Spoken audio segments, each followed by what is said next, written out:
সৈয়দনা আদম পৃথিবীতে আসলেন, এসে থাকতে শুরু করলেন। দিন গড়িয়ে রাত আসে, মাস গড়িয়ে বছর আসে, বছর যায় বছর আসে। ঠিক 940 বছর পর মালাকুল মাউত আদম আলাইহিস সালামের কাছে আসলেন, বললেন আনা মালাকুল মাউত উকিলা বিকুম, আপনাদের জন্য আল্লাহ আমাকে বানিয়েছে রূহ কবজ করতে। ও আদম, আবুল বাশার, পৃথিবীর প্রথম মানব, প্রথম নবী, আপনার সময় শেষ, রেডি হন। কি হন? খেলা শুরু হবে, এখনই রূহ কবজ করে নিয়ে যাব। সাইয়েদনা আদম বলে, এখন আসছো কেন? আমার আরো 60 বছর বাকি আছে। মালাকুল মাউত বলে, না, আপনি রূহের জগতে আল্লাহর কাছে আপনার সন্তান দাউদকে কয় বছর দিয়েছিলেন? 60 বছর। এজন্য 940 বছর আপনার জন্য লেখা। আমি এখন আপনার রূহ কবজ করতে চাই। সাইয়েদনা আদম বলে, আমি মানি না, আমি কাউরে দেই নাই। 60 বছর আমি দেই নাই, আমি আরো বাঁচবো, আমি আরো বাঁচবো, 60 বছর আমি বাঁচবো, আমি দেইতেই নাই। মিয়া যাও। মালাকুল মাউত আল্লাহর যে বলে, আল্লাহ দেয় নাই বলে, আসলে ভুলে গেছে। আসলে আফাতুল ইলমি আন নিসিয়ান, মানুষ ভুলে যায়, মানুষ বড্ড ভুলে যায়। আমরা অনেক সময় খাইয়াও কই খাই নাই। অনেক কিছু আপনি দিছিলেন কিন্তু ভুলে যাই, গলার নিচ দিয়ে নামার পরে কই তুমি কিচ্ছু দাও নাই। আছে না নাই? নাসিয়া আদম ফানাসিয়া বানু, আদম আলাইহিস সালাম ভুলে গেছেন, তাই আমরাও ভুল করি, ঠিক কি না? এজন্য আমাদের নেতারাও বলে এটা দেব ওটা দেব, নির্বাচনের পর সব ভুলে যায়। আছে না নাই? ওই যে আদম আলাইহিস সালাম ভুলছে, আমরাও ভুলে যাই। ওনাদের দোষ কি? ভুলে যায়, বেমালুম ভুলে যায়। আল্লাহ বললেন, মালাকুল মাউত আর জোরাজুরি করো না। 940 নয়, ঠিক 1000 বছর পরে আদমের কাছে যাবা। আমি আমার আদমের ভাগ্যে এই জিনিসটাই রেখে দিয়েছিলাম রে মালাকুল মাউত। আমি আগ থেকে এটাই রেখেছি, আমি জানতাম সে ভুলে যাবে। চিল্লায় কোন সুবহানাল্লাহ। তার মানে পৃথিবীর সবচাইতে লম্বা মানুষ, 60 হাত লম্বা, এত শক্তিশালী আদম আলাইহিস সালাম শ্রীলঙ্কাতে প্রথম নেমেছিলেন। এক লাফ দিলে আধা মাইল চলে যাইতেন। সুবহানাল্লাহ। কি লম্বা মানুষ। আদম আলাইহিস সালাম চলে গেলেন, ওনার পরের নবী ইদ্রিস আলাইহিস সালাম, উনি মরে নাই। ইদ্রিস আলাইহিস সালাম মরছে, কে বলছে? উনিও মরেছেন। তবে ওনার মৃত্যুর আজীব এক ঘটনা আছে, অনেক লম্বা কথা। এক ফেরেশতার সাথে ওনার বন্ধুত্ব হয়েছিল, বলেছিলেন আমি আকাশ দেখতে চাই, আল্লাহর কাছে অনুমতি চাই। আল্লাহ বলল ঠিক আছে, ইদ্রিসকে আকাশে ঘুরাও। প্রথম আকাশে ঘুরলেন, দ্বিতীয় আকাশে ঘুরলেন, তৃতীয় আকাশে ঘুরলেন, চতুর্থ আকাশে ঘুরলেন। ইন দ্য মিন টাইম চতুর্থ আসমানে মালাকুল মাউত পৃথিবীর দিকে নেমে আসছিল। ওই ফেরেশতা বলে, মালাকুল মাউত আপনি কই যান? মালাকুল মাউত বলে, একটু আগে আল্লাহ ফরমান জারি করেছে, চতুর্থ আসমানে আমার নবী ইদ্রিসের রূহ কবজ করো। সুবহানাল্লাহ। আমি বললাম, আল্লাহ আপনার পাঠানো নবী সাইয়েদনা ইদ্রিস থাকে দুনিয়ায়, চতুর্থ আসমানে পামু কই? আল্লাহ কয় কথা নাই, দৌড় দে। আমি দৌড় দিলাম, এসে দেখি ইদ্রিস আলাইহিস সালাম এখানে রেডি। সুবহানাল্লাহ। ওয়া রাফা'নাহু মাকানান আলিয়্যা। ইদ্রিস আলাইহিস সালামের রূহ কবজ দুনিয়ায় হয় নাই, চতুর্থ আকাশের মধ্যে হয়েছে। একটু চিৎকার করে পড়বেন সুবহানাল্লাহ। এরপরে সুলাইমান আলাইহিস সালাম, উনি তো মরে নাই, মরছে। উনি জিন চালাইতো, উনিও মরবে। শক্তিশালী একজন নবী ছিল। উনি মালাকুল মাউতকে বলেছিলেন, মালাকুল মাউত আমার মৃত্যুর সুয়াইয়া, সামান্য কিছু আগে আমারে বইলো, আমার একটা কাজ আছে। মালাকুল মাউত মৃত্যুর কিছু সময় আগে এসে বলল, সুলাইমান টাইম ইজ আপ, সময় শেষ, অল্প কিছু সময় বাকি, কি করবেন করেন। সাইয়েদনা সুলাইমান জিনদেরকে ডাকলো, ও জিনেরা, বিশাল একটা প্রজেক্ট আছে, প্রজেক্টে কাজ শুরু করো। আর কিছু জিনকে বলল, চারদিকে গ্লাস ফিটিং করা একটা রুম বানাও। সাইয়েদনা সুলাইমান আলাইহিস সালাম গ্লাস ফিটিং করা রুমের ভেতরে ঢুকলেন। এই রুমে ঢুকার দরজা নাই, হাতে একটা লাঠি নিলেন। কি নিলেন? লাঠির মধ্যে ভর করে দাঁড়িয়ে রইলেন আর জিনদের দিকে তাকিয়ে রইলেন। জিনেরা এত বদমাশ ছিল, সাইয়েদনা সুলাইমান দাঁড়িয়ে না থাকলে কাজ করতো না। ছিল ফাঁকিবাজ। কি ছিল? দাঁড়ায় না থাকলে আজও লোকজন কাজ করতে চায় না, ঠিক কিনা? মালিক দাঁড়ায় থাকলে ঠিকই কাজ হয়ে যায়। সুলাইমান আলাইহিস সালাম লাঠির মধ্যে ভর দিয়ে দাঁড়িয়ে রইলেন আর বললেন কাজ করো। জিনেরাও কাজ শুরু করলো। ওদিকে মালাকুল মাউত এসে বলে, ও সুলাইমান সময় তো শেষ। সুলাইমান বলে, সমস্যা নাই, রূহ কবজ করো। উনি লাঠির মধ্যে ভর দিয়ে দাঁড়িয়ে রইলেন। গ্লাস ফিটিং করা রুমের ভিতরে কোরআন সাক্ষী। মালাকুল মাউত ওইভাবে লাঠিতে ভর দেওয়া অবস্থায় দাঁড়ানো অবস্থায় সাইয়েদনা সুলাইমান আলাইহিস সালামের রূহ কবজ করে নিলেন। উনি এমন ভাবে দাঁড়িয়েছেন, রূহ চলে গেল, লাশ হয়ে দাঁড়িয়ে রইলেন, লাঠির মধ্যে দাঁড়িয়ে আছেন, জমিনের মধ্যে লুটিয়ে পড়ে নাই। সুবহানাল্লাহ। জিনগুলো দূর থেকে ভাবলো বস তো দাঁড়ায় আছে। কে দাঁড়ায় আছে?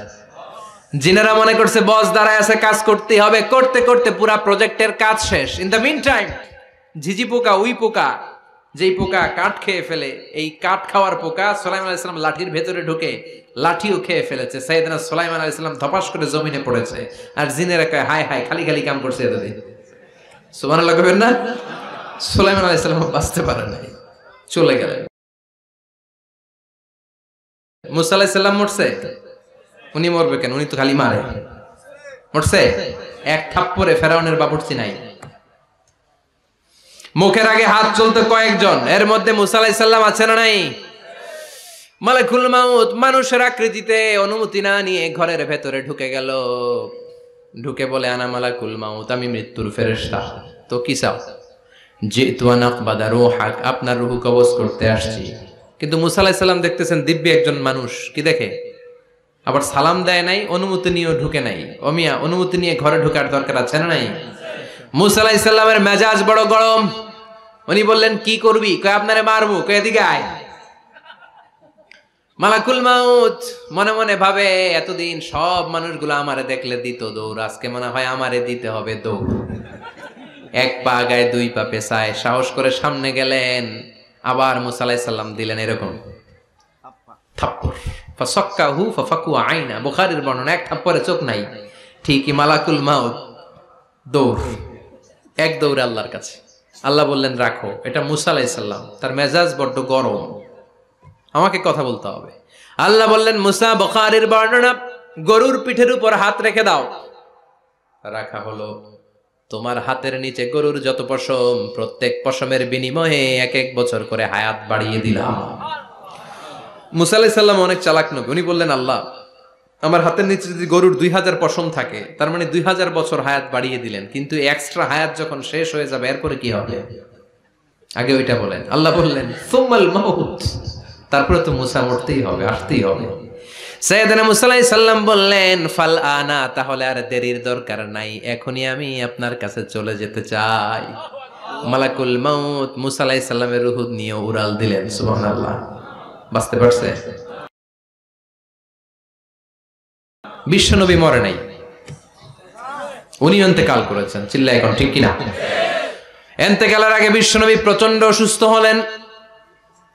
মা আয়েশারে ডেকে বললেন, আয়েশা মনে হয় আমি বাঁচব না।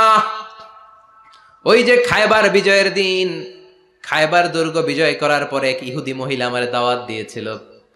ওই দাওয়াত খেতে যাওয়ার পরে গোশতের মধ্যে বিষ মাখানো হয়েছিল রে আয়েশা। ওই বিষ মাখানো খাসির গোশত খেয়ে যে ব্যথা আমার পেটে উঠেছিল, আজ আবার সেই ব্যথা উঠেছে। বিশ্ব নবী ওই বিষ খাওয়ানো গোশতের কারণে ইন্তেকাল করেছেন। তার মানে বিশ্ব নবী শাহীদ। জামা আল্লাহু বাইনান নবুওয়া ওয়াশ শাহাদা, আল্লাহ বিশ্ব নবীকে শুধু নবী বানায় নাই, শহীদ হিসেবে কবুল করেছে। সুবহানাল্লাহ কইবেন না? প্রচন্ড অসুস্থ, উনি ছাড়া মসজিদে নববীতে কেউ ইমামতি করার সাহস পায় না। বিশ্বনবী বললেন আবু বকর তুমি যাও, আবু বকরও যায় না। বিশ্বনবী বললেন পানি আনো। বিশ্বনবী পানি দিয়ে ওযু করলেন। ওযু করে কয়েকজন সাহাবীকে ধরে উঠতে চাইলেন, আবার ধপাস করে বেহুশ হয়ে পড়ে যায়। বিশ্বনবী উঠতে পারে না। আবার বললেন ঠান্ডা পানি আনো। পানির ভেতরে বিশ্বনবী 2 হাত ঢুকিয়ে দিয়ে ঠান্ডা ভিজা হাত দিয়ে চেহারার মধ্যে মাসে করলেন আর বললেন ইন্নালিল মাউতিলা সাকারাত, হায়রে মৃত্যুর কি যন্ত্রণা, হায়রে মৃত্যুর যে কি কষ্ট। ও মিয়া, বিশ্বনবী যদি মৃত্যুর কষ্টে কাতরায়, আমাদের অবস্থা কি? আমাদের নসিবে কি আছে? আল্লাহ তুমি বাঁচাও, পড়ে না আমি। বিশ্বনবী কাঁদছেন, সাহাবারা একের পর এক দেখতে আসে, কান্নার রোল পড়ে গেল চারদিকে। বিশ্বনবীর কলিজার টুকরা নয়নের পুটুলি সাইয়্যিদাতুনা ফাতিমা বিশ্বনবীর কান্না সহ্য করতে পারে না। বিশ্বনবীকে ধরে ফাতিমা, সাইয়্যিদাতুনা ফাতিমা বিলাপ করা শুরু করে দিলেন, চিৎকার দিয়ে কান্নাকাটি শুরু করে দিলেন আর বললেন ওয়া কুরবা আবা, ওয়া কুরবা আবা, হায় হায় আমার বাবার কি কষ্ট, আহা আমার বাবার কি কষ্ট হচ্ছে। বিশ্বনবী বললেন ফাতেমা তুমি কেঁদো না, আমার কষ্ট আজকের পরে আর থাকবে না। আজকে তোর বাবার সব কষ্ট বন্ধ হয়ে যাবে। কি যেন কানে কানে বললেন, ফাতেমা আরো কেঁদে দিল। আবার কানে কানে কি যেন বললেন, ফাতেমা হেসে দিল। বিশ্বনবীর ইন্তেকালের অনেক পর মা আয়েশার কাছে ফাতেমা বললেন, আমি যখন প্রথমে কেঁদেছিলাম আব্বা বলেছিল আমি আর বাঁচব না রে ফাতেমা।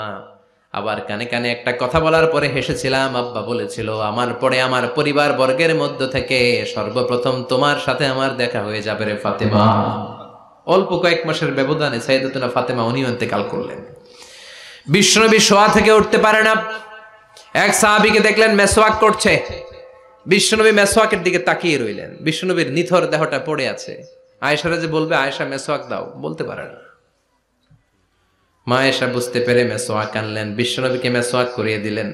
এবার বিশ্বনবী বললেন, ও আবু বকর শোনো, আল্লাহ আমাকে অপশন দিয়েছে। কি দিয়েছে? আল্লাহ বলেছে নবী আজীবন থাকতে চাইলে থাকেন, আর আসতে চাইলে চলে আসেন। আমি থাকতে না চেয়ে আল্লাহর কাছে চলে যাওয়ার ইচ্ছা করলাম। সাইয়েদনা আবু বকর কান্না জুড়ে দিলেন।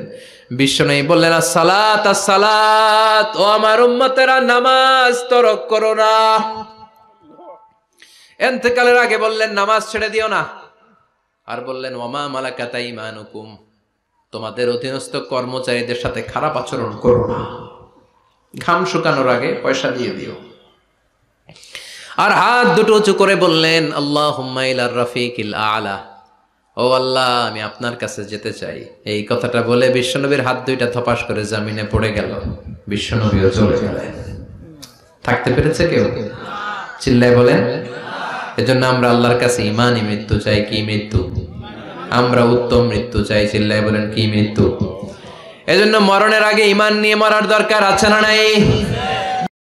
নিয়মিত ইউটিউব ভিডিও দেখতে সাবস্ক্রাইব করুন। নতুন নতুন ভিডিও পেতে ঘন্টা বাটনটি চাপুন।